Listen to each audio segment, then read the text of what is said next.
মায়াপুর বলতে বোঝায় শ্রী শ্রী চৈতন্য মহাপ্রভু ও শ্রীকৃষ্ণর লীলা কথা।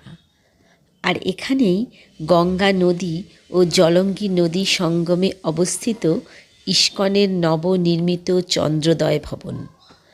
মায়াপুরের প্রধান আকর্ষণ হল ৮০০ একর জমির ওপর নির্মিত এই মন্দিরটি। এটি পাশ্চাত্য স্থাপত্য শৈলীর আদলে নির্মিত ভবন। আন্তর্জাতিক কৃষ্ণ ভাবনা সংঘ ইস্কনের সদর দপ্তর হল এই মায়াপুরের চন্দ্রোদয় মন্দির। মায়াপুর ভ্রমণ মানে শুধুমাত্র ইস্কনের চন্দ্রোদয় মন্দির ঘুরে দেখা নয়। মায়াপুরের একটি ঐতিহ্যপূর্ণ ইতিহাস আছে। শ্রী চৈতন্য মহাপ্রভুকে ঘিরে বয়ে চলা ইতিহাস, আর সেই সম্পর্কিত স্থানগুলি ঘুরে না দেখলে মায়াপুর ঘোরা অসম্পূর্ণ থেকে যাবে। আমরা এই ভিডিওতে পুরো ইতিহাসটা তুলে ধরার চেষ্টা করব। কলকাতা থেকে মাত্র ১৩০ কিলোমিটার দূরে অবস্থিত মায়াপুর। খুব কম সময়, মাত্র ১ রাত ২ দিনে ঘুরে আসতে পারবেন। মায়াপুর ভ্রমণের সমস্ত তথ্য আপনারা এখানে পেয়ে যাবেন। আর সবশেষে এই ভ্রমণের মাথাপিছু কত খরচ হতে পারে তার একটা ধারণাও পেয়ে যাবেন। ভিডিওটি ভালো লেগে থাকলে আমাদের চ্যানেলটি সাবস্ক্রাইব করতে ভুলবেন না কিন্তু। এবার আসা যাক কিভাবে মায়াপুর যাবেন। শিয়ালদা নর্থ সেকশন থেকে ৪০ মিনিট অন্তর কৃষ্ণনগর লোকাল সকাল থেকে পেয়ে যাবেন। আমরা সকাল ৬:১০ কৃষ্ণনগর লোকাল ধরে সকাল ৮:৪৫ নাগাদ কৃষ্ণনগর রেল স্টেশনে পৌঁছেছিলাম। তারপর ১ নম্বর প্ল্যাটফর্মের বাইরে পেয়ে যাবেন মায়াপুর যাওয়ার অটো এবং টোটো। অটোতে করে গেলে প্রথমে কৃষ্ণনগর ঘাট, সেখান থেকে জলঙ্গি নদী পার হয়ে স্বরূপনগর ঘাট, সেখান থেকে টোটোতে করে আবার মায়াপুর যেতে পারেন। আর তা না হলে টোটোতে করে কৃষ্ণনগর থেকে সরাসরি মায়াপুর পৌঁছে যেতে পারেন। আমরা সরাসরি টোটোতে করে মায়াপুর পৌঁছেছিলাম। ইস্কন মন্দিরের সামনে বেশি হোটেল নেই, আর হোটেলগুলোও খুব একটা ভালো নয়। মন্দিরের একটু আগে ভালো ভালো হোটেল পেয়ে যাবেন। তবে আমরা উঠেছিলাম মন্দিরের একেবারে সামনে নিউ হোটেল মায়াপুরে। ফোন নাম্বার স্ক্রিনে পেয়ে যাবেন। হোটেলে লাগেজ রেখে প্রথমে চলে যান দুপুরের লাঞ্চ খাওয়ার জন্য মন্দিরের গেটের ভিতরে কুপন কাটতে। অনেক রকমের কুপন আছে, ৫০ টাকা, ৬০ টাকা, ৭০ টাকা, ৮০ টাকা। তবে স্পেশাল লাঞ্চ খাওয়ার কুপন এখানে পাবেন না। সেটা কাটতে গেলে ভেতরে গদা ভবনের নিচ থেকে ১৫০ টাকা দিয়ে সংগ্রহ করতে হবে। তারপর হোটেলে ফিরে স্নান সেরে গদা ভবনে চলে যাবেন লাঞ্চ করতে। লাঞ্চ কিন্তু শুরু হবে 12:30 থেকে। বিকালবেলা ইস্কনের চন্দ্রোদয় মন্দিরটি ভালো করে ঘুরে দেখুন। মন্দিরের মেন গেটে প্রবেশ করলে বাঁদিকে পড়বে একটা খড়ের ঘর। এখানে সারা দিন হরিনাম সংকীর্তন ৩০ বছর ধরে হয়ে চলেছে। শ্রী শ্রী গৌর নিতাই ও শীল প্রভুপাদের বিগ্রহ আছে। শীল প্রভুপাদ ২.৫ কাঠা জমি কিনে সর্বপ্রথম এখানে ভজন কুটি নির্মাণ করেন। পরবর্তীকালে অন্যান্য ভবনগুলি নির্মিত হয়। ইস্কনের মেন গেট থেকে কিছুটা এগিয়ে গেলে চন্দ্রোদয় মন্দির। এখানে শ্রী রাধা মাধব, অষ্টসখী, শ্রী পঞ্চতত্ত্ব ও শ্রী নৃসিংহদেব সাদরে পূজিত হন।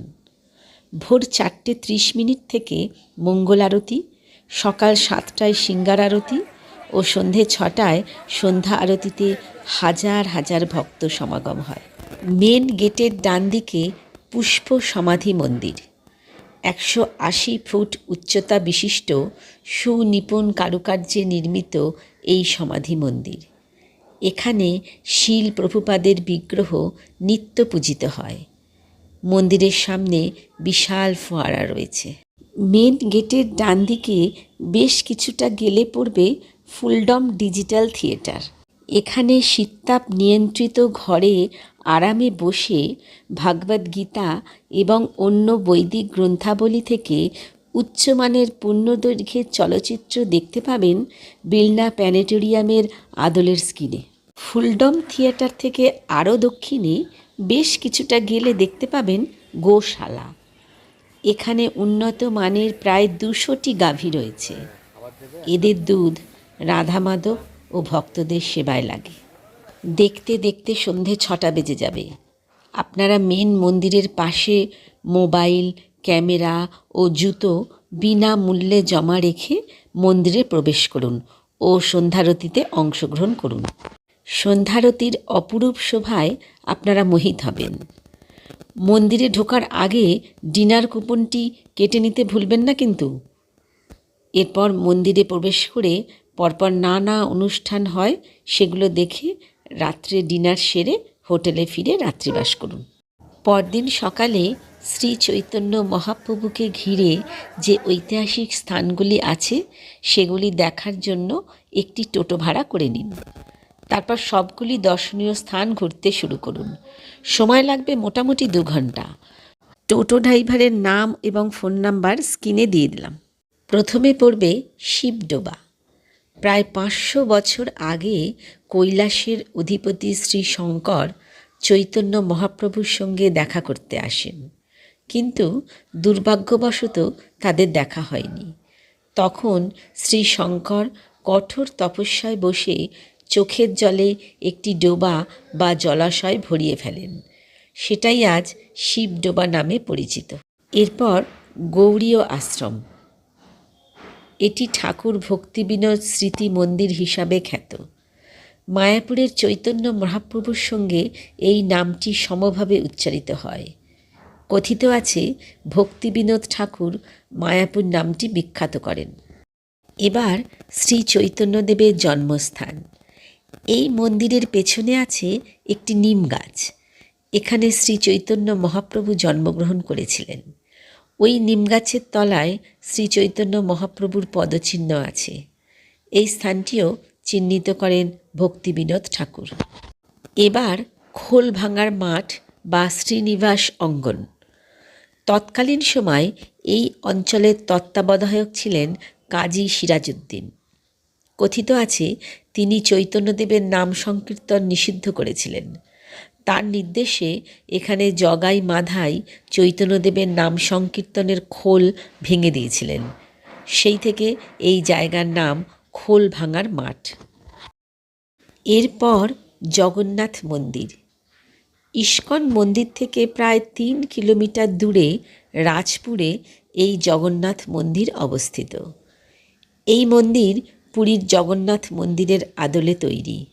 এখানে জগন্নাথ, বলরাম ও সুভদ্রার বিগ্রহ সেবিত হয়। পরের গন্তব্য হল বল্লার ঢিপি। সেন বংশের রাজা বল্লাল সেন এখানে রাজত্ব করেছিলেন। এটি ছিল তার রাজধানী। 8ম ও 9ম শতকে ধ্বংসপ্রাপ্ত পুরাতন স্থাপত্য। ভারতীয় পুরাতাত্ত্বিকগণ খনন করে এটি আবিষ্কার করেন। এরপর চাঁদ কাজীর সমাধি। চাঁদ কাজী অর্থাৎ সিরাজউদ্দিন কাজীর এটি সমাধিক্ষেত্র। একসময় শ্রী চৈতন্যের ঘোর বিরোধী হলেও পরে তিনি শ্রী চৈতন্যের একজন ভক্ত সাধক হয়েছিলেন। তার মৃত্যুর পর শ্রী চৈতন্য স্বয়ং ওনাকে এই গোলকচাঁপা ও নিম গাছের তলায় সমাধিস্থ করেন। এই গাছ দুটির বয়স 500 বছরেরও বেশি। এখানে প্রচুর হনুমান দেখতে পাবেন। বাইরে থেকে তাদেরকে আপনি কলা, পাউরুটি, বিস্কিট খাওয়াতে পারেন কিনে। এইগুলি দেখতে দেখতে বেলা 10টা বেজে যাবে। তারপর হোটেলে ফিরে লাগেজ গুছিয়ে কিছু খেয়ে নিয়ে বাড়ির রাস্তা ধরার জন্য প্রস্তুত হন। এখানে এসি, নন এসি সব রকম হোটেল পাবেন, তবে সিজনের সময় নন এসি হোটেল 1000-1200-র মধ্যে পেয়ে যাবেন। অফ সিজনে এগুলো 800-900-তে পাওয়া যায়। ফেরার সময়ও 2ভাবে কৃষ্ণনগর পৌঁছানো যায়। আমরা স্বরূপগঞ্জ ঘাট পার হয়ে কৃষ্ণনগর এসেছি। তারপর 2টো 15 মিনিটের কৃষ্ণনগর গ্যালিপিং লোকাল ধরে 4টে 15 মিনিটে শিয়ালদায় ফিরে এলাম। এবার আসা যাক খরচে। কোনো জায়গা ঘুরতে গেলে কত খরচ হবে সেটা নির্ভর করে আপনি কেমন হোটেলে থাকলেন, কি খেলেন, কিসে যাতায়াত করলেন তার ওপর। আমরা মাঝারি মানের একটা খরচের হিসাব দিচ্ছি। একটা ফ্যামিলি মানে 3 জন গেলে পার হেড কত খরচ পড়বে? শিয়ালদা থেকে ট্রেনে কৃষ্ণনগর যাতায়াত ভাড়া 25 টাকা করে, দুবারে 50 টাকা। কৃষ্ণনগর থেকে মায়াপুর টোটোতে পার হেড ভাড়া 100 টাকা। হোটেল ভাড়া 1200 টাকা, অর্থাৎ পার হেড 400 টাকা। দর্শনীয় স্থান ঘোরার টোটো ভাড়া 500 টাকা, অর্থাৎ পার হেড 166 টাকা। লাঞ্চ দুবারে 80 টাকা করে, 160 টাকা। ডিনার 50 টাকা। টিফিন দুবার 20 টাকা করে, 40 টাকা। স্ন্যাক্স 20 টাকা ধরুন। ফেরার সময় মায়াপুর থেকে স্বরূপগঞ্জ ঘাট টোটো ভাড়া 10 টাকা। খেয়া ভাড়া 3 টাকা। কৃষ্ণনগর খেয়াঘাট থেকে কৃষ্ণনগর স্টেশন পর্যন্ত অটো ভাড়া 30 টাকা। তাহলে মোট খরচ পড়ল 1030 টাকা পার হেড। তো ভিউয়ার্স, এই ভিডিওটি কেমন লাগলো কমেন্ট বক্সে জানাবেন।